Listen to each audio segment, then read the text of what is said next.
언어가 없어서 개념이 없었고, 변하려 하자 주변이 흔들렸고, 기도문을 평가로 착각했고, 소환술사한테 비교당했습니다. 그 모든 걸 알고 나서도 이상하게 아직 뭔가 남아있습니다. 공격의 이름은 알았는데 왜 아직도 이 자리인가? 그 이유가 지금부터입니다. 당신이 최대한의 최선을 다하지 못하는 이유, 자연스럽게 적당한 최선에서 멈추게 되는 이유, 애티튜드를 태도라고 오역했기 때문입니다.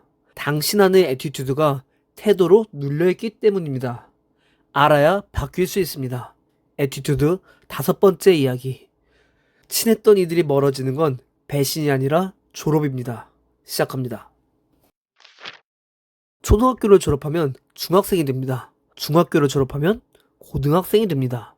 당연한 말 같죠? 그런데 이게 당연한 게 아닙니다. 이건 시스템이 움직여준 겁니다. 내가 선택한 게 아닙니다. 내가 노력한 게 아닙니다. 그냥 시간이 지나면 자동으로 넘어가는 구간입니다. 이 구간에서는 관계도 자동으로 유지됩니다. 같은 학교, 같은 반, 같은 시간표. 굳이 노력하지 않아도 매일 만납니다. 굳이 연락하지 않아도 매일 만납니다. 굳이 노력하지 않아도 친해집니다. 시스템이 관계를 만들어주는 겁니다. 그래서 이 구간에서는 착각이 생깁니다. 우리는 원래 친한 사이야. 우리는 원래 같은 편이야. 우리는 앞으로도 당연히 함께겠지. 이 착각의 이름이 있습니다. 바로 자동 동기화입니다. 그런데 고등학교를 졸업하는 순간 시스템이 멈춥니다. 고등학교를 졸업하면 당연히 대학생이 됩니까? 아닙니다. 대학을 가는 사람이 있고, 취업을 하는 사람이 있고, 군대를 가는 사람이 있고, 아무것도 안 하는 사람이 있습니다. 처음으로 각자의 선택이 시작됩니다. 대학까지는 그렇다고 치겠습니다. 대학도 시스템이 어느 정도 유지해주는 구간이니까요. 그런데 대학을 졸업하는 순간 진짜 동기화가 종료됩니다. 이제부터는 시스템이 없습니다. 각자의 역량에 따라, 각자의 선택에 따라, 각자의 애티튜드에 따라 완전히 다른 방향으로 갈라지기 시작합니다. 그런데 여기서 이상한 일이 벌어집니다. 분명 시스템이 멈춘 건데, 분명 각자의 길로 갈라지는 건데, 주변 사람들은 여전히 동기화를 요구합니다. 우리 사이에 왜 이래? 예전 같지 않다. 너 변했다. 변한 게 맞습니다. 그런데 변한 게 잘못이 아닙니다. 동기화가 끝난 겁니다. 여기서 아주 중요한 사실 하나를 짚겠습니다. 성장하면 관계가 멀어지는 게 이상한 게 아닙니다. 자동 동기화가 끝났을 뿐입니다. 생각해 보십시오. 초등학교 때 친했던 친구가 있습니다. 중학교 올라가면서 학교가 달라졌습니다. 자연스럽게 멀어졌습니다. 이걸 배신이라고 하는 사람은 없습니다. 그냥 바뀐 겁니다. 같은 공간에 있지 않으니 멀어지는 겁니다. 성장도 똑같습니다. 내가 성장하면 나는 다른 공간으로 이동하는 겁니다. 그 공간에 함께 오는 사람이 있고 그 공간까지 오지 않는 사람이 있습니다. 오지 않는 사람이 나쁜 게 아닙니다. 내가 잘못한 게 아닙니다. 그냥 공간이 달라진 겁니다. 성장해서 멀어진 것이 아니라 공간이 멀어지니까 멀어지는 겁니다. 공간이 그대로면 유지되겠죠. 하지만 공간이 멀어졌으니 멀어지는 겁니다. 그뿐입니다. 오지 않는 사람, 그리고 이동한 나. 그 사람은 그 사람의 속도대로 그 자리에 머문 것이고 나는 내 애티튜드대로 내 길을 걸어왔을 뿐입니다. 이건 배신도 아니고 누군가의 잘못도 아닙니다. 이건 그저 물리법칙입니다.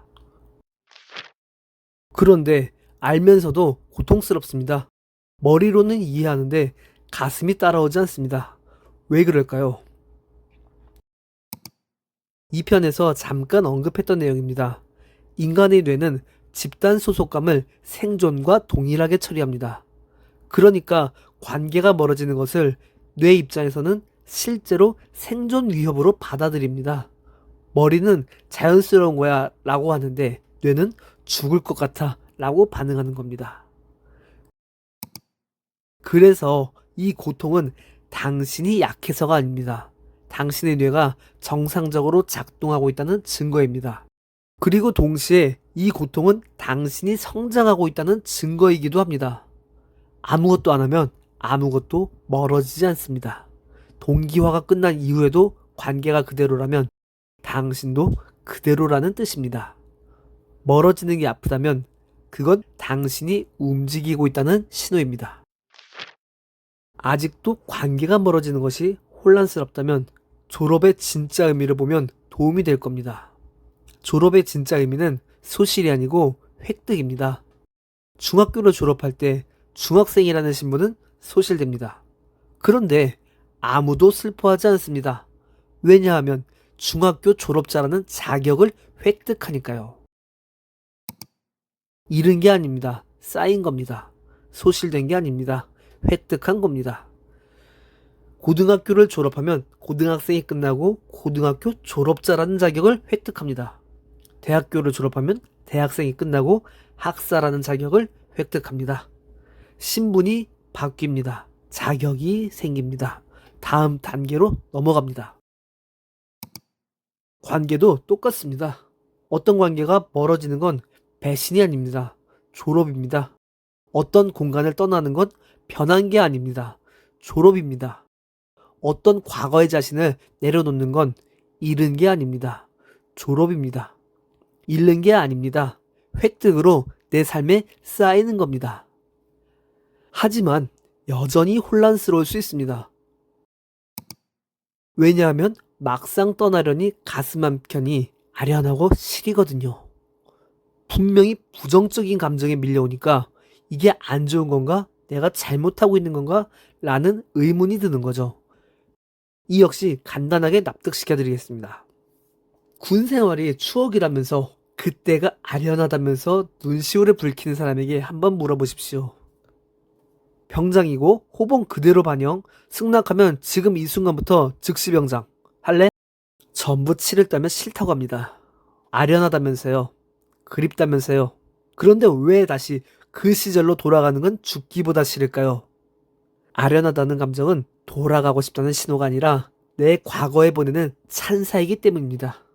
내 과거를 기쁘게 추억하는 마침표일 뿐 그 공간에 평생 갇혀 있고 싶다는 뜻이 아닙니다. 어떤가요? 납득이 가시죠? 그런데 이 감정을 정리해보면 또 이상한 부분이 나옵니다. 첫째, 그때 그 시절이 너무 좋다.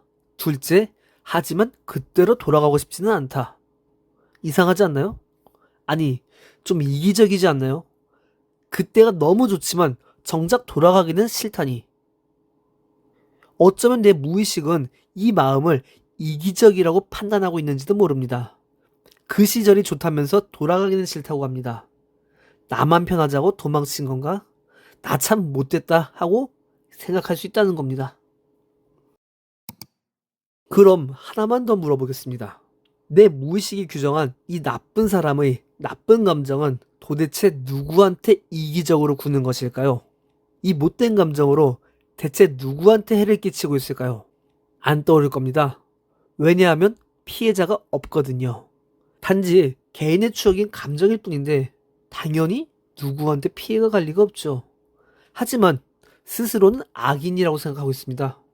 정리하자면 피해자는 없지만 가해자만 있는 상황입니다. 하지만 정작 본인은 그 사실을 모른 채로 너무나 괴로워하고 있습니다. 내가 나쁜 사람인 것 같고 내 감정이 잘못된 것 같습니다. 내가 진짜 나쁜 날을 즐기는 변태가 아니라면 어떻게든 이 괴로운 죄책감에서 벗어나고 싶어집니다. 이때 우리 마음이 죄책감을 지우기 위해 본능적으로 꺼내드는 가장 흔한 치트키가 있습니다. 바로 그 감정을 억지로 지워버리는 겁니다.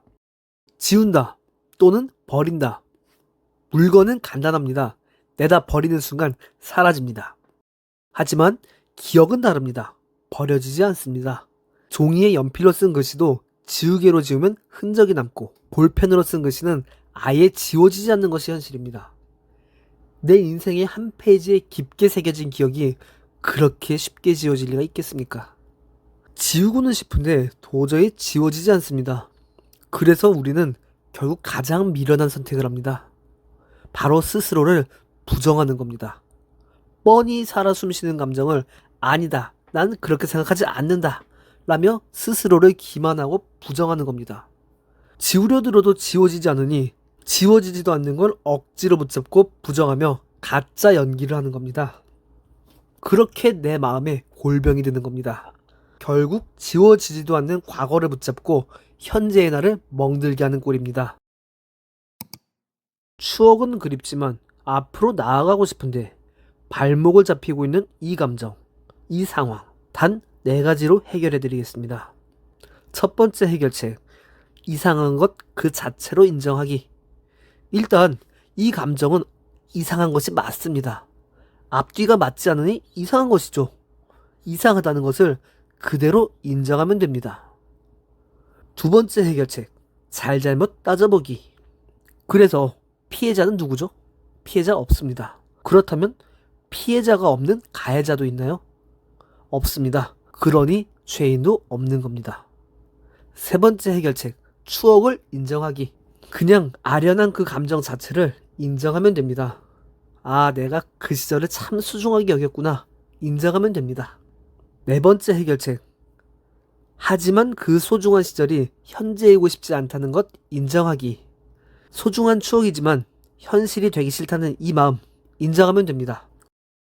끝났습니다. 피해자도 없고 가해자도 없고 악인도 없고 죄인도 없습니다. 추억은 가슴에 품었고 내가 원하는 현실도 스스로 인정했습니다. 이제 악인도 죄인도 없는 다음 단계를 향해 가는 애티튜드라는 당신만 남았습니다. 그거면 된 겁니다.